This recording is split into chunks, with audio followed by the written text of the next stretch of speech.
Do you know someone in foster care? Have you been in foster care? Do you have a child in foster care? Are you a grandparent or relative caring for a family member? Are you considering becoming a foster parent? Then tune in every Wednesday at 3 p.m. to Fresh Start Today on WNOV 860 AM to engage in thought-provoking conversations with families and providers about child welfare services, both locally and nationally. Together, we can save our children. Good afternoon. You're listening to Fresh Start Today. I am your host, Jermaine Reed, and I have in the studio with me today Sean Roby, who is our Master Level Social Worker. He's on the panel. We have Miss Barbara, who's with us today. She is a provider in foster care. Glad to have her in the studio. We also have Mr. Maurice on the panel today, and he's going to be talking with us about a very important topic. He's an advocate in the Milwaukee area.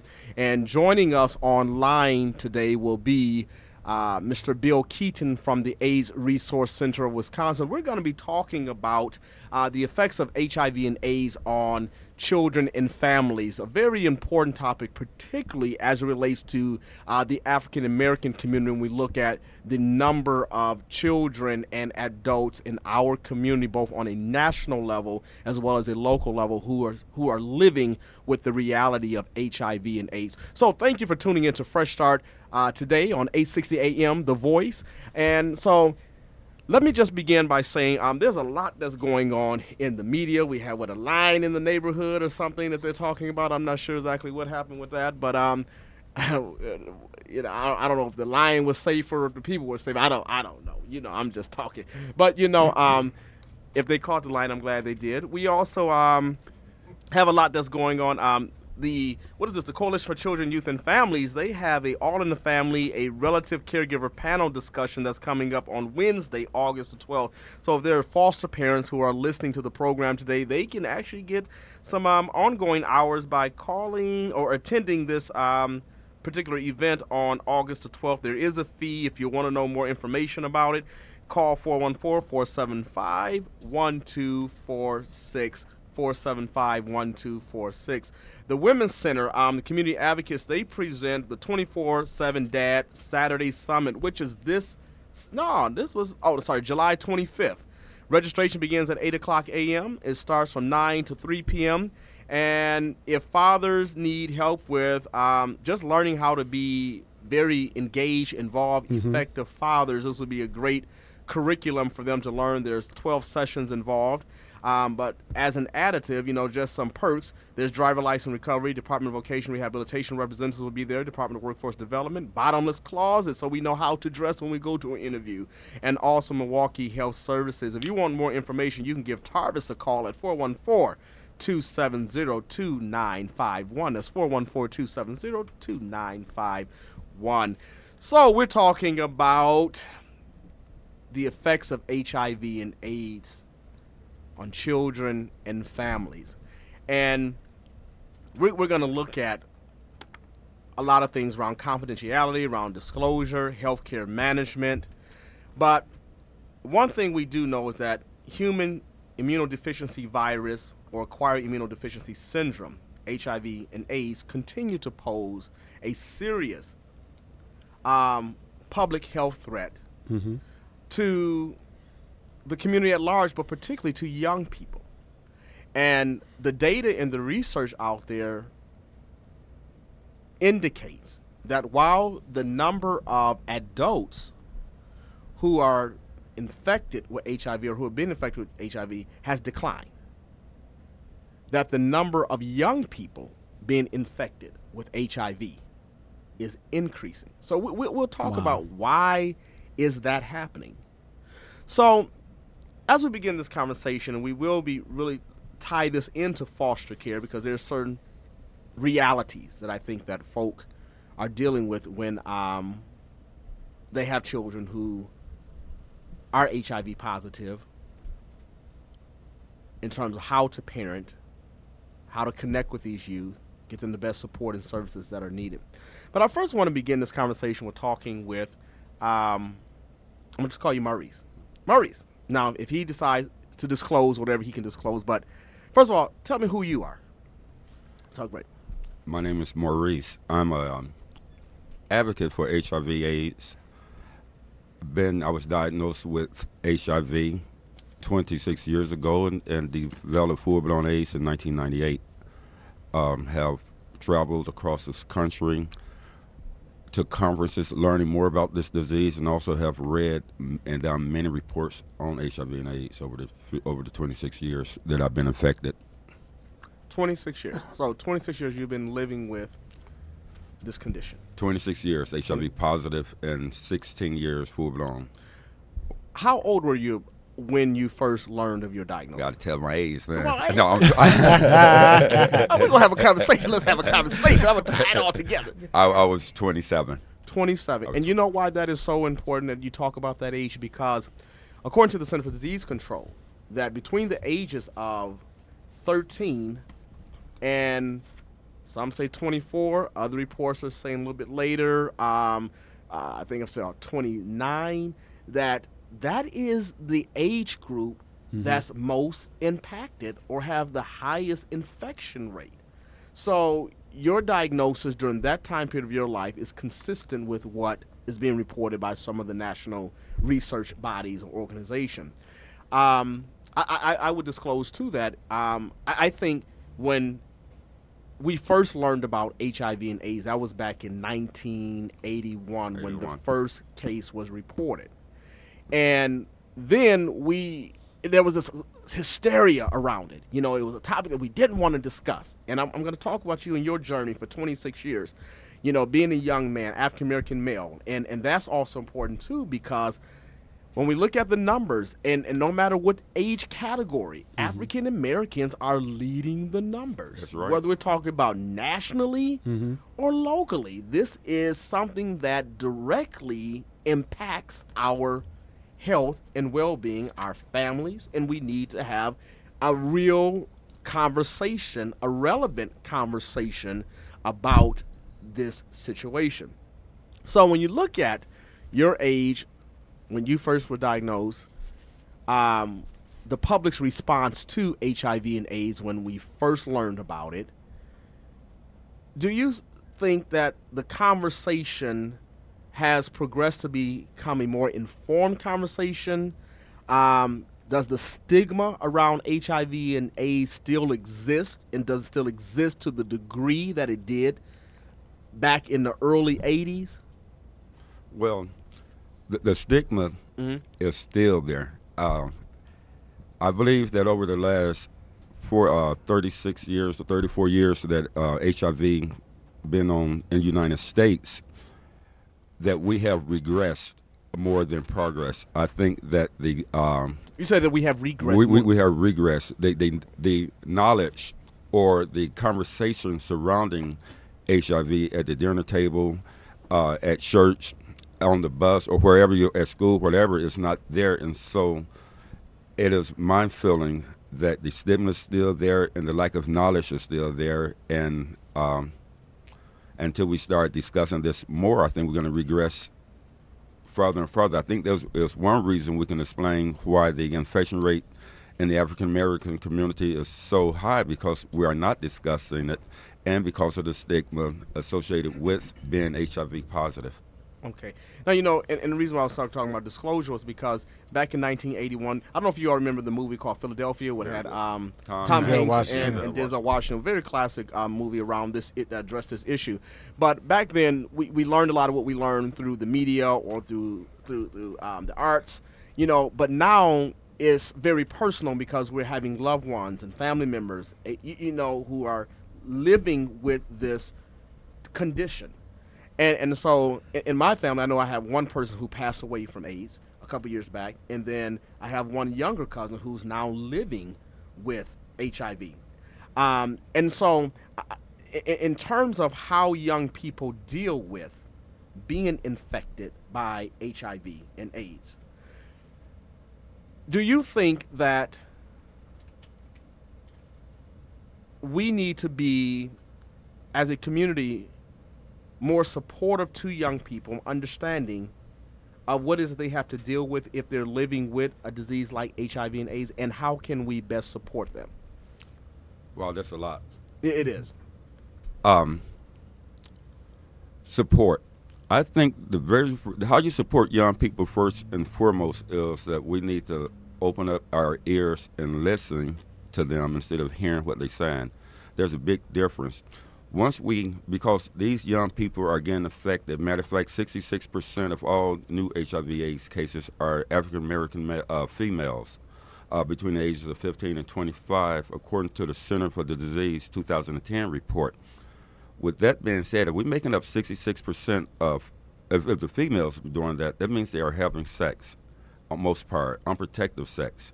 So first and foremost, we need to start discussing sex with our youth. After that, we also, as support, we need to start educating ourselves on HIV and AIDS so we can tell them the facts versus the myth. With that, you will encourage, or our youth will be knowledgeable enough to tell someone or not to tell someone without being ostracized from there. So we'll get to the disclosure piece. Right. Okay, now I think we have joining us on the line is Bill Keaton. Bill Keaton from the AIDS Resource Center, Wisconsin. And also, the blacksmith has walked in, Mr. Dr. Ramel Smith. Good afternoon, Dr. Smith. Apologize for being late. Thanks for having me in. No problem. Appreciate your story. It's powerful. I was listening to it in the car coming in, and this is great. This is great information that needs to be shared. Thanks a lot, Doctor. And Mr. Keaton, good afternoon. How are you? I'm doing well. Thank you for having me on. No problem. I really appreciate you all taking time out of both of your busy schedules to engage in this very important discussion. Barbara, you have been a foster parent for how many years? About 25 years. A long time. A long time. 25 years. So yeah, a little bit over a decade. Yeah. Young lady.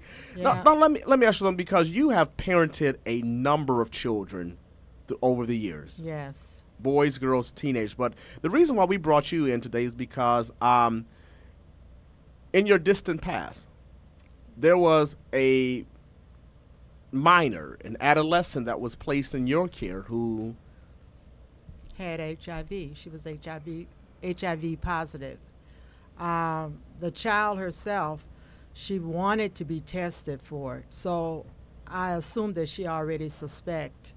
When she went to the clinic and everything, which they always say everything is confidential, she herself requested I come in the room when they gave her the diagnosis. And I comfort her, because I never had actually, to my knowledge, been around someone that been tested. How did you positive. feel about that? How did you feel about that? Well, when I went in, my heart went out to her because she was crying. So looking at her, I couldn't reject her any kind of way. I went more like on a supportive level right away. And so we discussed. And was it automatic that something kicked in, so I need to be supportive of this person? Did you have any fears about contracting or being exposed to this? No, because before she told me, and I did some studying on HIV, so I knew by comforting her I wasn't going to get HIV, And then it was just automatically that mother instinct. Now, children, being in foster care, there's a certain type of stigma that comes along with being a foster child.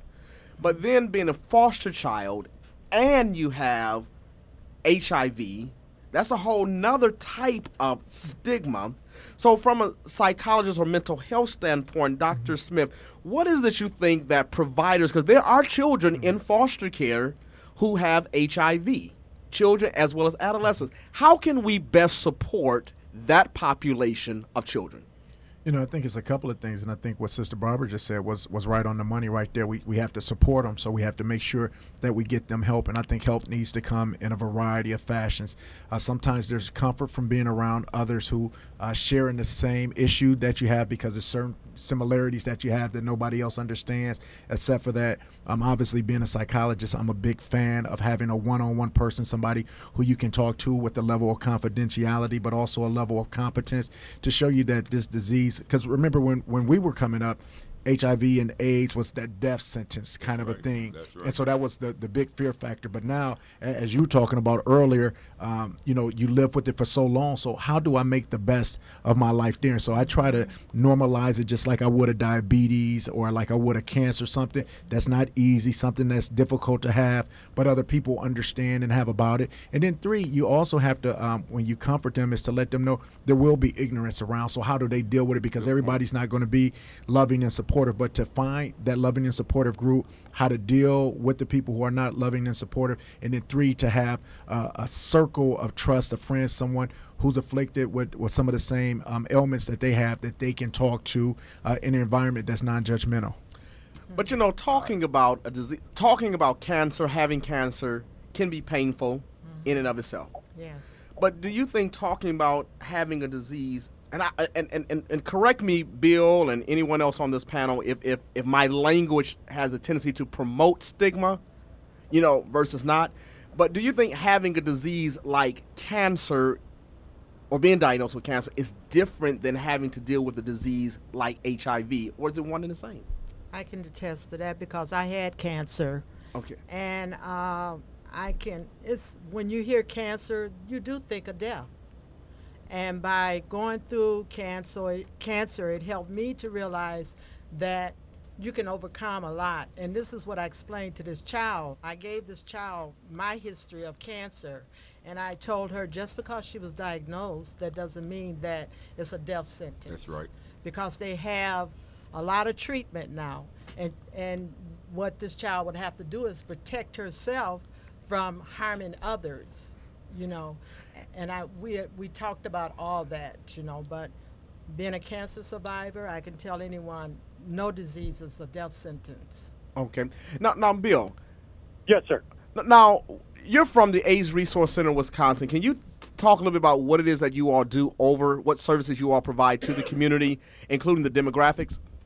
Sure, I'd be happy to do that. In terms of demographics, I can kind of start with the state of Wisconsin first.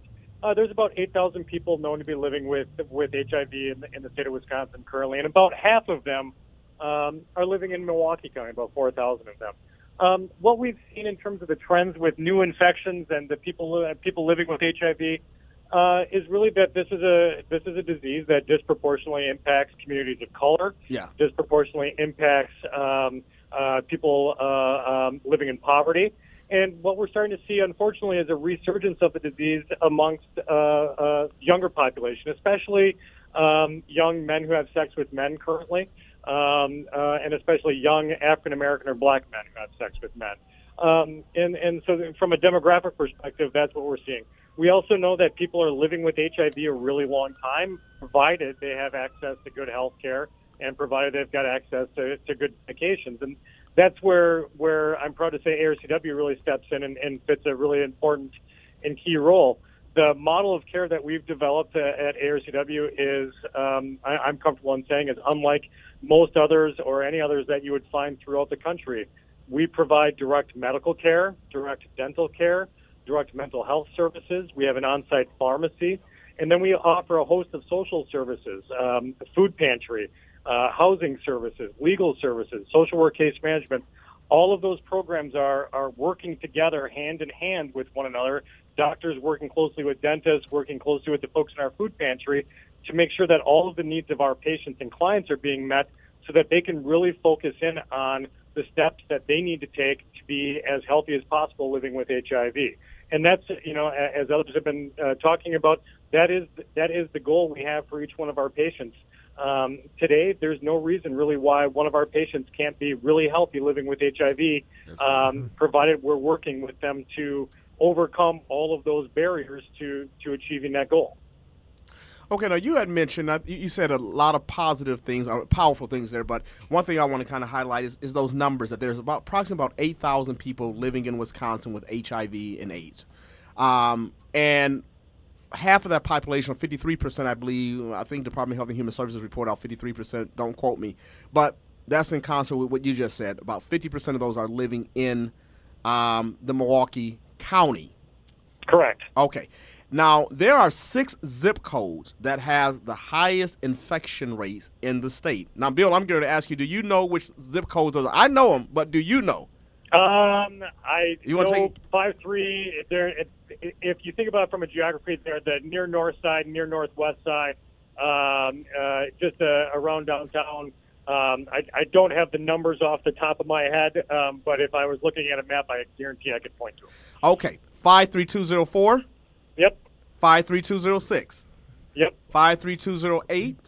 Yep. 53209. 53212. 53215. A lot of those zip codes are definitely right here on the north side. Mm-hmm. From your studies and the work that you are doing, that you're participating in, why are the rates so high in these areas? I know you've mentioned poverty, and maybe Dr. Ramel Smith wanted to chime in as well, but why do you think the numbers are so high in those zip codes? So I think there's a lot of things going on there, and there's a lot of HIV is an opportunistic infection, and it's one that takes advantage of what we call social determinants of health. So if we look at all the different things that impact an individual's ability to be healthy, there's their own choices and there's their own behaviors that may put them at risk for certain things.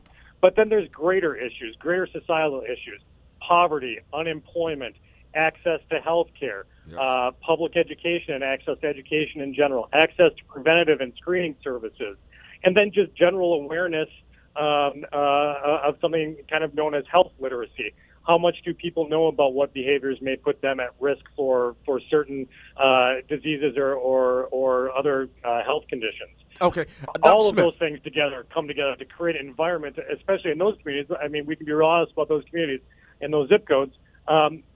Those factors coming together in that area tend to create a unfortunate perfect storm, if you will, of the conditions that are ripe for there to be high levels of HIV infection, high levels of sexually transmitted infection, and then a whole host of other chronic conditions associated with folks living in those communities. Okay, so that was Bill Keaton from the AIDS Resource Center in Wisconsin. Dr. Ramel Smith, what is your take on that?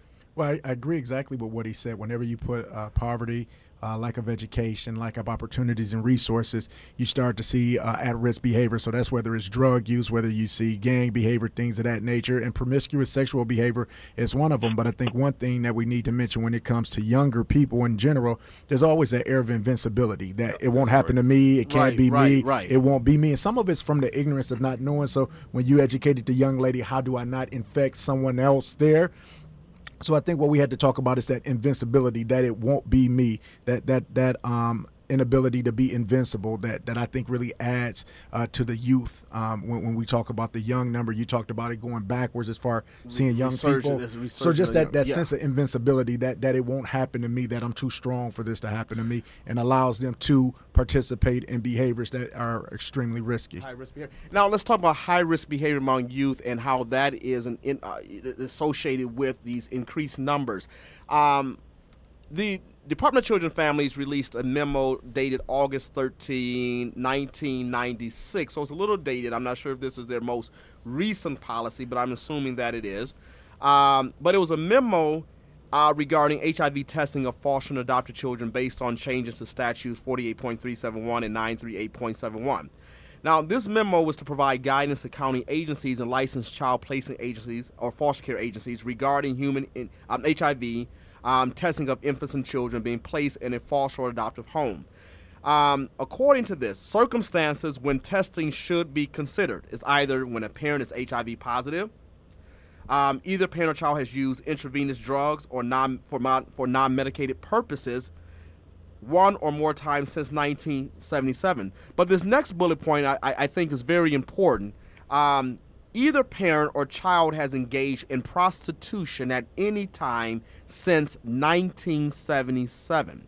When we think about human trafficking and the young girls, young ladies who are from foster care who get involved in human sex trafficking, and there's a lot of sexual young men too. And young men, high-risk sexual behavior when they're participating in that type of lifestyle. And not just in foster care, because you can go on back pages, Milwaukee back page, let me say it right, Milwaukee back pages, And you see all kind of young people out there. Everybody is dancing. That's what they call it now. Dancing. It's not prostitution. It's dancing. Do you think that lends to the number of infection being increased among the young population and older population? Because there's a lot of older men who are dealing with young teenage girls. And the young teenage girl that was in your care that you talked about, she was dealing with an adult man. Yeah, I mean, I think this is like the prime time. A lot of times working inside of Wisconsin Department of Corrections, we would talk with a lot of young men and a lot of older men who would go out, and obviously after being in that kind of heterosexual deprivation for a while, you're seeking any type of care, compassion that you can get. Oftentimes they would end up in trap houses, or they would talk with younger girls who may be more impressed that an older man liked them. So you talk about different diseases possibly being transferred. But just when you look at the overall aspect of human trafficking, the amount of people that go in and the amount of drugs that's being used, the lack of protection, that's a big scope in the issue in which we have to talk about. But then not only that, because you start to deal with a 15-year-old girl who might have been in a trap house and had sex with an older guy, but now comes back to her middle school and high school and sleeps with a guy her age, and then you start to see the proliferation, how it can come. And you combine this with what we talk about, the invincible behavior, at-risk behavior. You just have what Bill had talked about before, an unfortunate perfect storm for something negative to happen. So when you're talking about this transmission, first of all, how can folks get HIV? Go ahead, Bill. How you doing, Bill? I'm doing well, Maurice. Thank you. All right. What we've really identified as the primary transmission routes for HIV today are unprotected sex, heterosexual or gay men primarily, and then also injection drug use. With the resurgence of the heroin epidemic in Milwaukee, we're seeing more of that as well. But it's primarily, when we target our prevention activities, we target them to men who have sex with men, women who may have sex with men who have sex with men, which is a lot of whiffs, and then also injection drug users, anyone who engages in high-risk heterosexual activity. And the previous speaker was right. Those are the communities. This is the perfect storm, and you add something like unfortunately the heroin epidemic into this as well. And you're really setting a stage for what could be a pretty significant explosion of new HIV infections. It's something that we need to remain very vigilant about as we target our prevention and testing activities. And if I may, I want to also piggyback on what Bill said. Go ahead. As far as how you can be infected, there's 4 body fluids that's known that you can be infected with. That is the blood, semen, vaginal fluid, and breast milk. And breast milk. Right. That's important. And breast milk. Because we want to get the facts out there. Because if a female is pregnant, she's HIV positive, or she's lactating, her milk carries the virus as well. And that's for babies and for men to know. Exactly. So I just want to make sure I put that out there, about 4 body fluids. So, well, you're listening to Fresh Start Today. I'm your host, Jermaine Reed, on 860 AM WNOV, and we'll be right back after this commercial. Do you know what Nelson Mandela, Andrew Jackson, Malcolm X, and Steve Jobs have in common? Each of these individuals were world leaders who were once in foster care. We often hear about the road from foster care to prison, but did you know there's another road from foster care to a world stage? Fresh Start Family Services is looking for adults to become licensed foster parents. Every child needs a caring adult in their lives. Wouldn't it be great if you could foster or adopt the next world leader? For more information on how you can become licensed with Fresh Start, please call 414-351-1100. That is 351-1100. Fresh Start Today. I'm your host, Jermaine, on 860 AM WNOV. And we have Bill Keaton from the AIDS Resource Center Wisconsin online, as well as Dr. Ramel Smith, the blacksmith. And we have Barbara, who is a treatment foster parent who has parented a child who has had HIV. We have Sean Roby and Mr. Maurice, who is a great individual who has been living with, dealing with HIV and AIDS for 26 years. And so, again, welcome to all of the panel who are a part of this discussion. Now, on the first segment, we kind of talked about the numbers. 8,000 people in Wisconsin who are living with HIV. According to the Department of Health and Human Services, Milwaukee County is home to 49%. 49%, not 53%, but 49%. Zip codes that have the highest infection rates as reported between 2012 and 2014.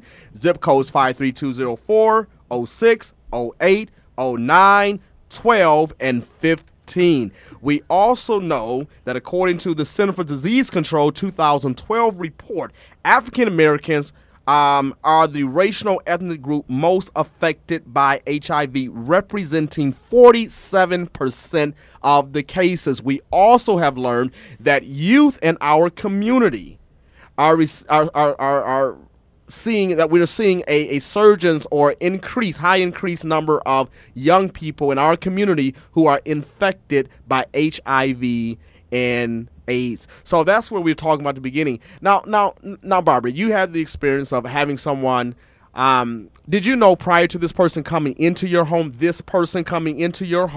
that they had HIV, or when did you find out? No, I wasn't informed that she had HIV. When I taken her in for her health screening, she requested to. Do you think there was a reason why she requested? Yes, I think she already knew the guy that she was got HIV from. I think she. Now, was this a guy the same age or a guy? No, it was an adult. An adult. Mm-hmm. Did people know that worked with her that this was an adult that infected her? Yes, they did, and the child gave them minimum information about him, so that's probably why they never did go out and look for him.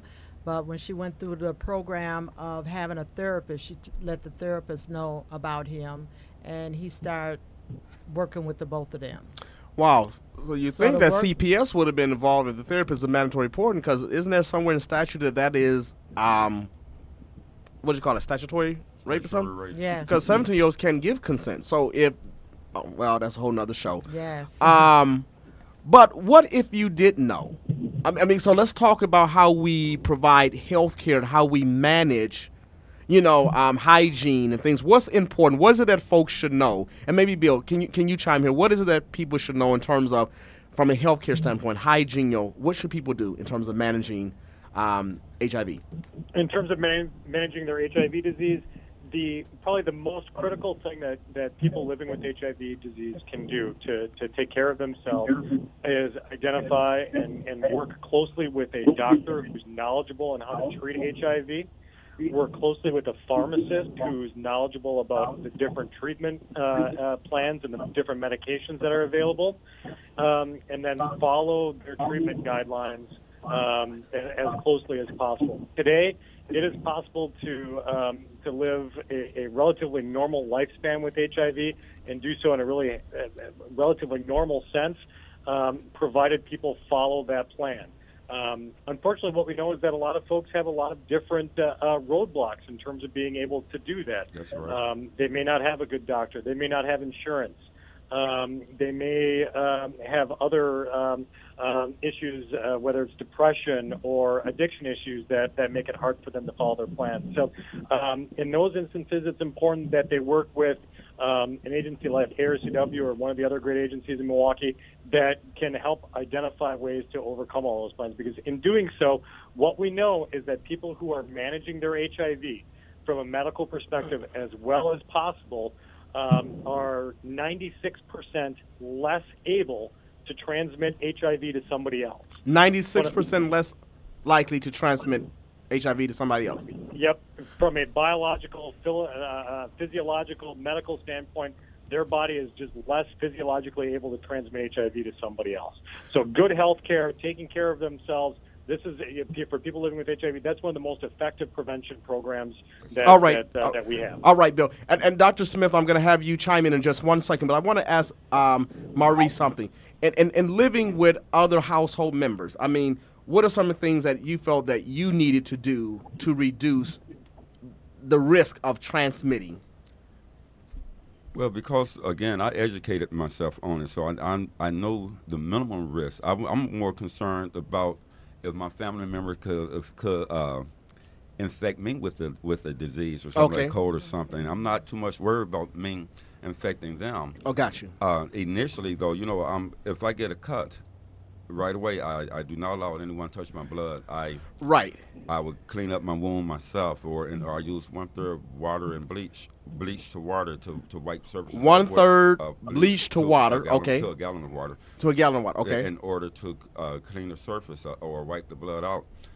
I didn't have to change any of my habits other than. But bedroom cleanliness habits. is really important. It's very important. Because hygiene is important. Dr. Smith, can you weigh on this? Because now we're going to go into disclosure piece. You know, there are a number of children whose mother was a drug user. You know, and we've seen where some children even come into care and they come straight from the hospital. You know, I hate to say drug babies. You know, children or babies who have the presence of drugs in their system. Now, as that child grows up, let's just say they're HIV positive.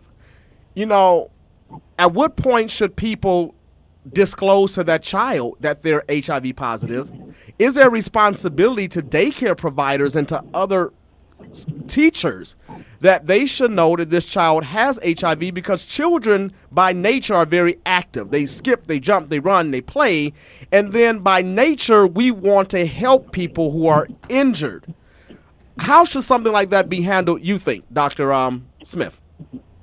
I mean, you know, that's a slippery slope, because the thing is most people, when we had talked about initially in the beginning, why should a person say something, or why wouldn't a person say something? It was basically because they were embarrassed because they had it and they were afraid of what would happen to them. And so in trying to keep a child with as most normalized life as you can, you try to protect them from certain things. But on the opposite end, you have to be able to protect them from the other people that's with. That's so the right. number one thing that we have to do is we have to reduce stigma. So if somebody hears a person has a specific disease, they are not ostracized. But it is important that those who are in care of the child does one thing. One is confidentiality, but they must know so that they can protect. Just as Maurice was saying, if there is a blood spillage, which is very common with children, if there is an issue with another child being sick that could hurt the HIV-infected child because of their decreased immune system, then that's information that everybody needs to know. That's right. Okay. It's a difficult question, though, because it's a two-edged sword, and it's a catch-22 no matter which way you answer it.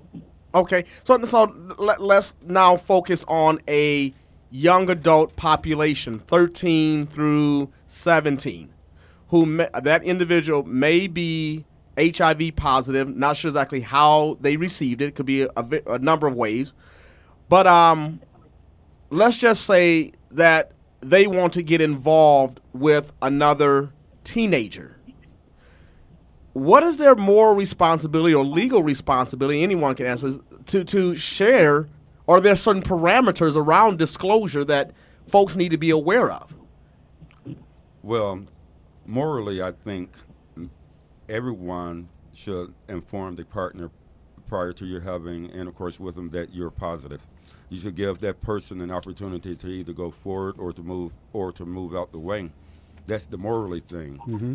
Legally, though, in the state of Wisconsin, if you are engaging in unprotected sex and if you are HIV positive, then you have to tell your partner prior to having the intercourse. Okay, so in the state of Wisconsin, and I forget what statute that is. That is Wisconsin statute 895.50. 895.15. No, 895.50. 895.50 kind of talks around disclosure, confidentiality issues, and so you're saying when you're going to engage in unprotected sex. So young people listen to this program, if you're going to engage in unprotected sex and you are HIV positive, legally you are responsible to tell this person.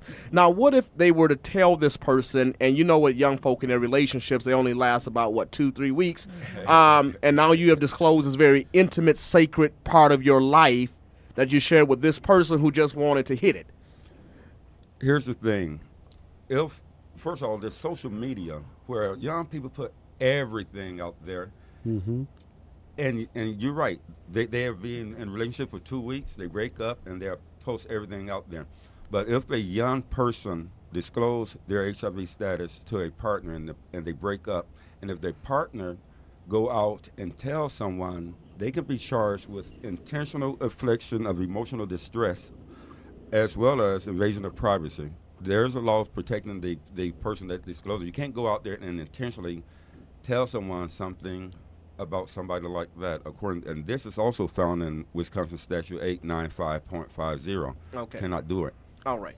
All right. And So, Jermaine, one thing, if I could just chime real quick, when you work in a hospital or you work in a prison or you work in a setting where there's a likelihood that a person can have HIV, but they cannot disclose for certain HIPAA reasons, they tell you to treat everyone as though they have it as far as a protective state. That's right. So one of the things I would do when talking with teenagers, you talked about that 13 to 17 age group specifically, I talked about the ramifications of unprotected sex or sex, whether it's unwanted pregnancy, whether there's a disease, or whether it's just an emotional attachment that they're not ready for multiple reasons for them to abstain. When we talk about those reasons and those ways to prevent having any type of disease, not just HIV, whether it be something that can be removed or herpes or chlamydia, anything of that nature, what we want to do is to tell them the best way is abstinence. And I know that's a little old-fashioned sounding, but that gives people another tool in their toolbox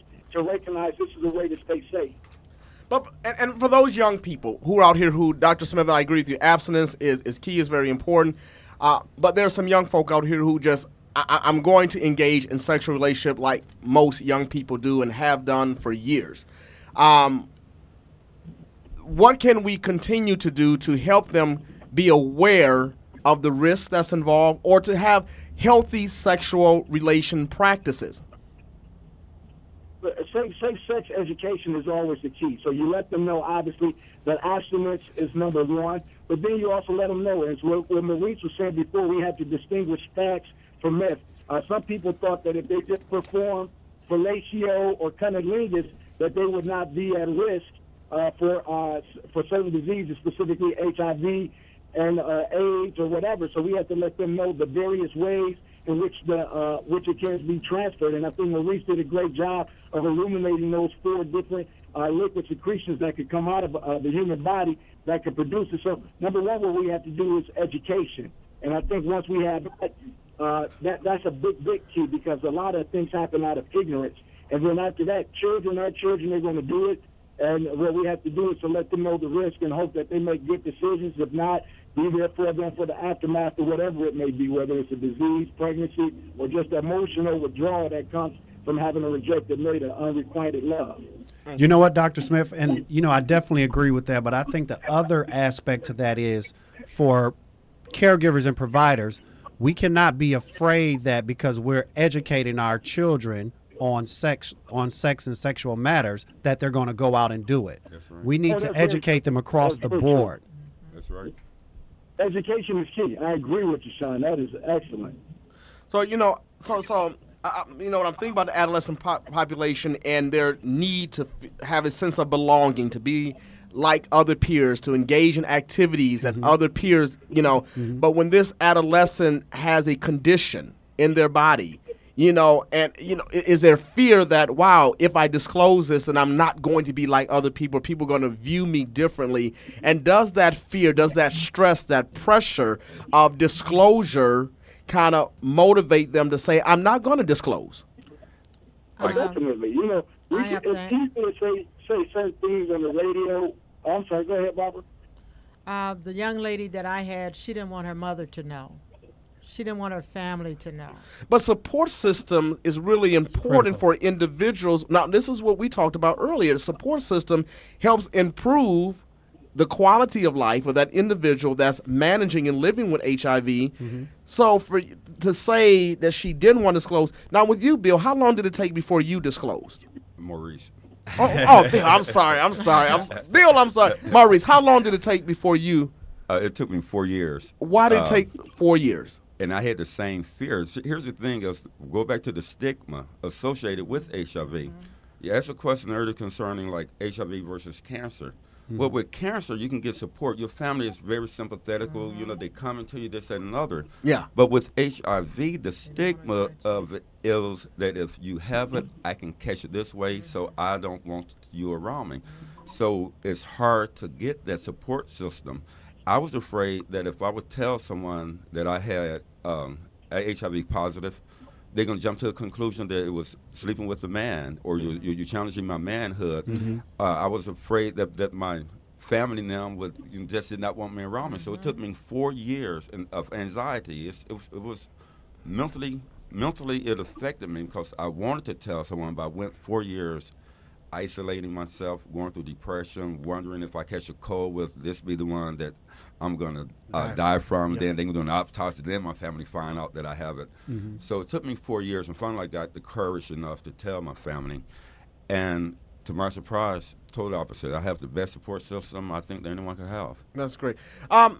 Bill, and working over at ACRW, which is AIDS Resource Center, Wisconsin, can you talk a little bit about the support system and services that you provide there for parents? And because I know there are a number of parents who are HIV positive in the community and they have children. Some of those children come to the system's care, others don't. But what services and support do you have for those family members? Sure. So one of the critical services that we provide for families who have an HIV positive family member is the ability for folks to take advantage of our housing programs. Those can be anything from rent and utility assistance all the way through helping them to secure an apartment that's appropriate for the size of their family, to addressing things like food security and other things like that through our food pantry. The other thing that we provide is the ability for our patients and their families to come in and learn more about HIV through informational sessions and working with mental health therapists and behavioral health and wellness professionals in a group setting, in a family setting, in an individual setting, to make sure that that when needed, families can have what might be difficult or challenging conversations. The other thing that provides is an opportunity for our patients or the people who are HIV positive to become equipped with the skills to have that conversation with a loved one about when how to appropriately do so, how to do so in a safe manner, how to handle the conversation no matter which way it may turn. So those are all of the different sorts of services that we would provide to kind of be in a group setting, if you will, or for more than just the patient who's engaging with us in their health care. And I've been a client and associated with ARCW for over 20 years, and matter of fact, I get all my care from there. One thing they also do is they have condoms giveaway. You can go right to the front desk and get you some condoms. But I want to say something about condoms, especially with young people. Condoms and young people. Condoms are not 100%. That's what they say on the package. Yeah. Right? Mm-hmm. Right. And so for young people who think just because I use a condom that it reduces the risk, but it doesn't eliminate it totally, correct?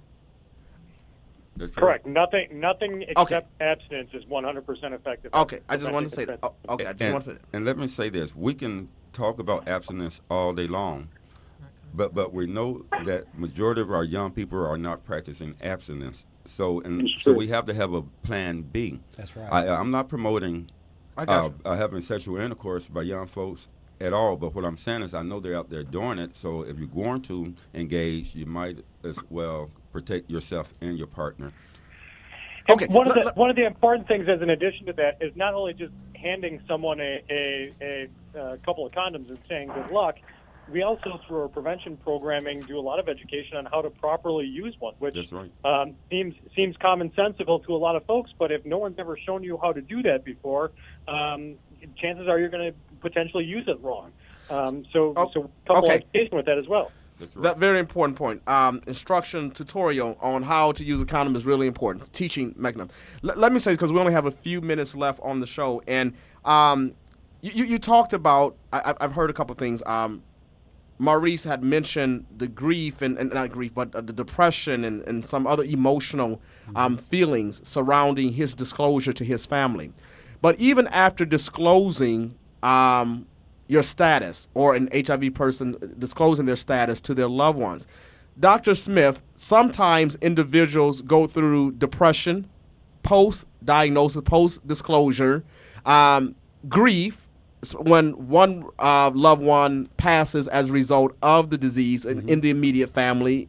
Am I next? Or so how do we support? Can you talk about anticipatory grief? Well, this is Well, one of the things and I think Maurice really illuminated this point. What we have to let ourselves know. Sometimes the biggest fears we have are fears that's unrealized. He thought his family might be a hindrance, but they end up being his biggest support system. And so now the fear is if your support system that you hope is your support system becomes your biggest adversary, that hurts even worse than a stranger talking about you. So what we have to do is we have to talk about courage, and we have to talk about strength. Right. Usually in the family, there's somebody who is there. And so when we start talking about anticipatory grief, you try to have those kind of fill-out questions. What if? You play that game, because oftentimes when you play that what if game with your family, what if I was pregnant, Mom? What would you say? What if I had this? And then what people start to understand is, okay, why are you asking me these questions? And then that creates an environment which the person can open up that door safely. If they feel comfortable, they can approach it more. If not, they can hide back. But the fact of the matter is that once you realize you have a certain disease, whether it's diabetes, whether it's you have to go through dialysis with kidneys, chemotherapy with cancer, you have HIV, or you have diabetes where you just need to take a shot every day, there's a change in the quality of life that's perceived. So I think what we have to do, again, is go back to the education component. That's right. Because education kills the ignorance and those things that they think cannot do. So when we show people how great things can be lived, I think it changes drastically. In our world, HIV was always scary growing up. I remember when Magic Johnson first revealed that he had it.